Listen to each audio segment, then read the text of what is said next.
Welcome in to the Veiled Archive. Welcome in, or welcome back to the Veiled Archive. Typically, we dig for ghosts in the machine, monsters in the basement, or the psychological fractures of the human mind. But today we are looking up. We are stepping away from our usual haunts to conduct a forensic analysis on a work of high science fantasy that bleeds heavily into the structural pillars of horror we know so well.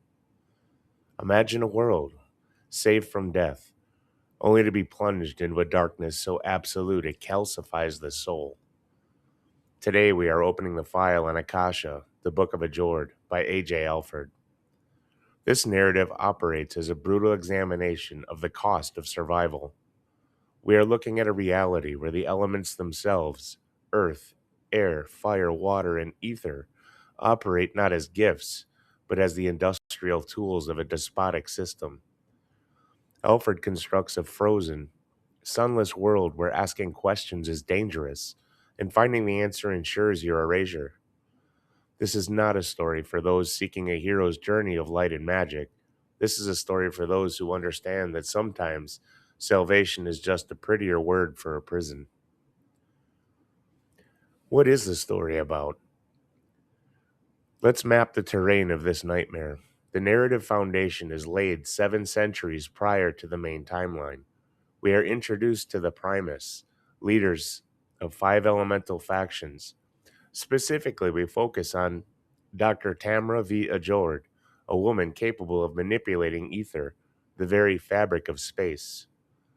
To save a dying Earth, she commits an act of desperate divinity. She tears open a wormhole to a water-rich world. Fast forward 700 years, that act of salvation has mutated. We are on the planet Adjorde, a world drenched in literal perpetual darkness, broken only by the chaotic rise of independent twin moons. We follow Akasha, a 16-year-old ice miner. His existence is rigorous, cold, and meticulously controlled. In this society, families do not raise their children, they offer them to the system. These harvested youths mine the ice, which is collected by the mysterious foreman for shipment back to a mythical New Earth. The inciting incident operates as classic noir wrapped in sci-fi. Akasha's friend Shask vanishes, but before he is erased, he guides Akasha to a hidden, confusing journal. Possessing this journal is a capital crime. Reading it shatters Akasha's manufactured reality. As he begins to question the elders, the system pushes back with immediate isolation. Akasha forms a fragile, desperate alliance with Fea and Fokara, fellow miners, as they uncover a terrifying biological truth. The elemental affinities of the past have not died out. They have resurfaced in them. Akasha possesses the affinity for ether, a power unseen since Dr. Tamara herself. Now, he faces the ultimate structural conflict. Does he join the oppressors as a junior elder to ensure his own survival, or does he burn the entire system down to escape? What sets it apart? The atmospheric siege. While this presents as a sci-fantasy adventure, it distinguishes itself through a mechanism of the atmospheric siege. Alford weaponizes the first-person perspective. She does not use it to simply tell a story, she uses it to trap the reader. The prose is stylized to acclimatize you to the rigors of Akasha's life. You do not just read about the cold, you feel the sensory deprivation. You feel the crushing weight of the conformity. It operates as a masterclass in environmental immersion. The darkness of the planet is not just a setting, it is a character, a heavy, suffocating presence that dictates the rhythm of every scene. Furthermore, the book subverts the traditional power fantasy trope found in the genre. Akasha is arguably the most powerful being on the planet, possessing a universal connection to space itself, yet Alfred negates the tendency to maximize his power level for action sequences. Instead, we explore Akasha's fear of the unknown. His power is not a weapon yet, it is a liability. It is a target on his back. The narrative structure begins with the manifesto of dossiers, grounding the fantasy elements in a hard bureaucratic reality before plunging us into the darkness. This creates a palpable feeling of lost history, a mystery that drives the reader forward not out of hope, but out of desperate need to know the truth. So we have some structural comparisons, and I like to say the structural lineage. Um, in that, to truly understand the DNA of Akasha, we have to look at the blueprints that came before it. This novel sits at the intersection of four specific structural pillars. First, the literary ancestors. If you enjoyed Red Rising by Pierce Brown, this is your next read. Both books share the miner's hell blueprint, a caste system built on the backs of young laborers who are told they are saving humanity, when they are actually just fueling the engine of their own oppression. We also see the structural bones of Silo, or Wool, by Hugh Howey. Just like in the Silo, the characters in Akasha are trapped in a contained ecosystem where history has been erased to maintain order. The horror isn't just the cold, it's the lie. On the visual spectrum, think of Snowpiercer. Akasha captures that same claustrophobic frozen momentum. It's a vertical struggle for survival where the weather outside is an instant death sentence, forcing all conflict inward. And finally, the atmospheric pressure of the expanse, specifically the Belter narrative. Akasha captures that gritty, blue collar sci fi feel where ice isn't just scenery, it's the currency of life, and the people mining it are expendable. It's always exciting to me to introduce new authors in our author spotlight section, and AJ Alford is no exception to that. We frequently analyze the architectural lineage of an established writer, yet with A.J. Alford, we observe the foundational laying of a distinct new structure. Akasha functions as a high impact debut, introducing a voice that operates with structural sophistication immediately upon entry.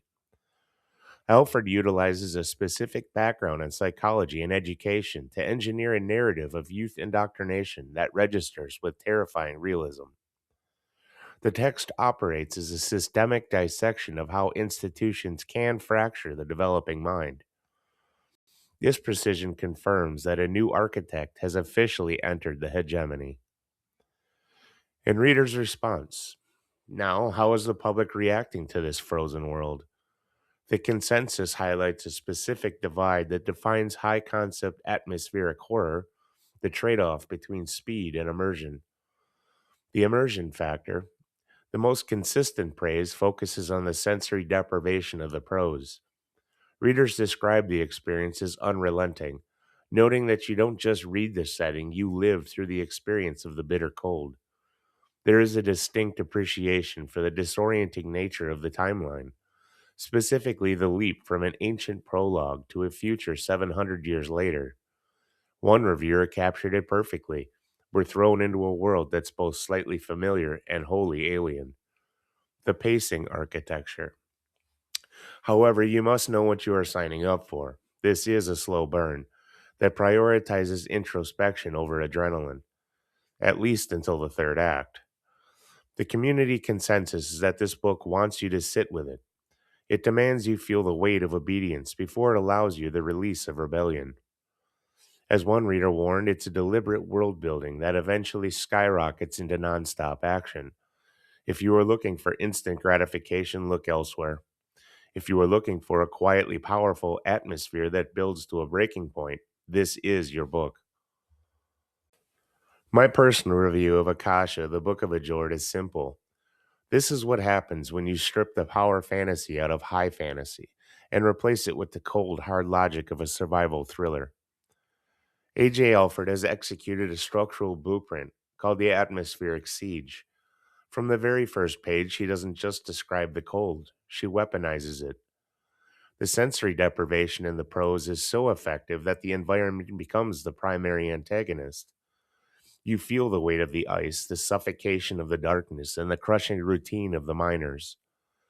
It is a masterclass in environmental immersion that forces you to acclimatize to a planet just as Akasha has. But structurally, the brilliance lies in the inversion of power. In almost any other book, a protagonist with the power to manipulate space and ether would be an instant superhero. He would be blasting doors down by chapter 3. Alford refuses to do that. She treats Akasha's power not as a weapon, but as a liability, a target on his back. We spend the majority of the book watching him terrified of his own potential, hiding his light because in a world of absolute darkness, being a light doesn't make you a savior, it makes you prey. This creates a tension that is rare in the genre. You aren't turning the pages to see him win, you are turning them to see if he can survive his own awakening. The narrative machinery of the foreman and the elders operates with a terrifying bureaucratic efficiency that fans of systemic horror will recognize immediately. It proves that the scariest monsters aren't the ones with claws. They are the ones with clipboards who decide which children are expendable. If you're looking for a whimsical magical school adventure, this is not it. But if you want a cerebral atmospheric rebellion that reads like Avatar The Last Airbender, with its gritty industrial visually stunning, then Akasha is a mandatory addition to your library. It is a heavy read, a cold read, and absolutely a transformational one. One of my favorite things about this book, like right from the get go, was the preamble, the prologue, where you're introduced to all the premises, premise, for all the elements set 700 years before this story even takes place. It plants that seed of not old or even vintage mysticism, but ancient. And exploring that or the hope to as you turn the pages is what really had me riveted. Um, so I can understand where some people were coming from in the reader's responses with pacing issues in the beginning. I did not have that problem simply because that seed was planted, and I think Alford did an amazing job of doing that right off the bat. And there's symbols in there too, which are really interesting. You're going to see them on every page, and now I can assume that they represent the elements themselves, but there's more to it. I got a feeling it's one of those things again planted by that awesomely placed prologue. So my hats off to you, AJ Alford, for that one. That kept me riveted, like I said, through the entire book. Generally, I like to hammer out books in one sitting. When I was reading this one, it was actually in October, and if you remember, my granddaughter was born then, so I had the book with me the whole time, and was doing as much reading as I could in airport terminals, um, and had to finally finish it when I got back home. But I'm glad that I did, and I cannot wait, honestly and truly, for the series to continue because this was only book one. My understanding is that it's going to be a trilogy, but I think with the world building already done in this book one, and pay attention to all the minute details, you're going to have time. Um, I'm not exactly sure where the author is with book two publishing. At any rate, just getting back to this book, uh, take the time to really appreciate the details that Alfred plants in the book because it does matter. A lot of it you're going to, I don't remember the word for well, I guess anticipate a lot or some of what happens in the future. I mean, as you're paging through it, but a lot of it is revelation, which when I take off the when I take off the author hat and put on the reader hat, I appreciate that to no end, and I've covered that a few times on the channel. But revelation to me as a reader means so much more than exposition. And Alfred did an amazing job of balancing both without diving so far off the deep end into exposition because she didn't have to. Um, the world building is so intricate that, as I mentioned earlier, it becomes its own character. The world itself, Adjorde, is the antagonist. Um, Not even getting into the elders and the foremen, because for most of the book, their role is uh, beyond understanding.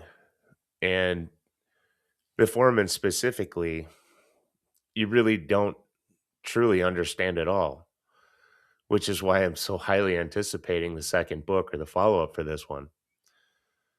But just getting into some of the horror aspects, because the book is not necessarily horror or science fiction. It's the sci or the high sci fantasy. But again, I just don't have enough compliments for Alford when it comes to the world building, because a lot of the horror tropes and pillars that we do discuss on the channel are present here. And I mean, it's difficult to not see them when you're reading. And I mean, the science fiction aspect of it really kind of ties the novel into absolutely being something that should be discussed on this channel. So I'm really, really happy that I found this one. And then getting off that topic for a moment and onto a topic briefly discussed in that update video the other day or last week. I don't remember when. About marketing yourself as an author. Um, a lot of us do that. A lot of you authors out there are looking for platforms where you can sell yourself and sell what you're doing. But it isn't the easiest thing in the world to do, especially when you're introduced to it, or you introduce yourself to it and you're not sure if you're doing the right thing, or you're wondering why you've only got 10 likes or 150 followers. You're like, some people should be so excited for my book. And then realistically, honestly, you're the only one excited for the book. You have to sell that as well as yourself. And AJ Alford has done an amazing job of doing just that on TikTok. Our book is available on uh, Kindle, of course, as well as other platforms. But she's done an amazing job of selling herself as well as her writing. And that's where I found this. It was actually one of the Halloween bundles that she was putting together. Oh, and that's another important thing to note, that I'll try. I'll have a link to uh, her TikTok handle here in the post description, because she is packaging Christmas bundles, I believe, now for this book. And it's pretty creative what she did with the Halloween one. I could only imagine what she's got in store for the Christmas one. But I don't know if this is going to come out soon enough for Christmas delivery or not. I hope I can do you a solid there, AJ. Um, I'm just trying to think now if I'm covering everything that I wanted to cover in this session. Um, I guess the big thing is, if you're really struggling, with your book sitting on Amazon, for example, and you might have the 10 reviews, and your sales are really stuck. And the reason I bring this up is because I've had discussion on threads with some authors too, and it's all about building up the community, building up the atmos or whatever, but really just instilling in them that just go ahead and do it. Just post something. Um Obviously, when it comes to the various platforms, the more the better. But it's not like they have to be 9-minute videos. They don't have to be half-hour takes. 7 seconds of your time is generally enough just to get somebody interested and hooked. But definitely put the time in there if you're really struggling with sales, because it does help. And I think AJ Alford would agree with that. But at any rate, I'm going to wrap this part up and just say, definitely look into this book. And I think, as always, I may not say it as often as I want to, but support indie authors, support those new authors that are really putting a lot of effort into the work. Any help that we can give them is appreciated in more ways than you could ever imagine. And, well, quite honestly, that's what we're all about here. So, with that, if you enjoy sci fantasy that refuses to turn on the lights, fiction that explores the dark, industrial corners of a dystopian system, Akasha is a mandatory addition to your library. Check the description for links to the book and AJ Alford's work. As always, destroy that like button and verify your subscription to help us elevate these independent voices. And then next up, and now for next week, we are leaving the ice behind. We are heading to a future Earth that is unrecognized, unmapped, and unforgiving. What if you woke up in a world where your name was a luxury you couldn't afford? Next time, we are opening the files on The Ones Left Behind by Daniel Camposano. This isn't a story about saving the world or complex political systems. This is a story of pure distilled survival. We'll be following a man with no name, a protagonist stripped of identity, simply focused on existing in a shattered future. It is a gritty, challenging read that forces us to ask, when civilization falls, does our humanity fall with it? Join us next week as we decode the survivalist journey. Until then, keep reading. Before I go, just wanted to get into a viewer challenge. This brings us to the archive's request for data. Akasha operates on the horror of dismantling a reality you were raised to trust. Therefore, I pose this question in the comments section. Identify one absolute truth or structural rule you were taught in your youth that upon adult inspection proved to be a fabrication. Was it a historical fact, a family superstition, or a social mandate? The archive wishes to catalog these broken pillars. Leave your confession below. And the author mandate. Finally, a directive for the aspiring architects currently watching. Those of you sitting on a finished manuscript paralyzed by the modern requirement to be seen. You hesitate to post, to share, or to claim space on social platforms because you fear vanity. Discard that fear. Silence is the only true failure of the architect. If you construct a cathedral in a void where no one can perceive it, you have not built a sanctuary, you have built a tomb. Self-promotion is not vanity. It is proof of life. It is a signal that allows the reader to find the structure you have built. The archive cannot index what it cannot find. Do not let your work rot in the dark. Broadcast your signal today. And until next time on the Veiled Archive.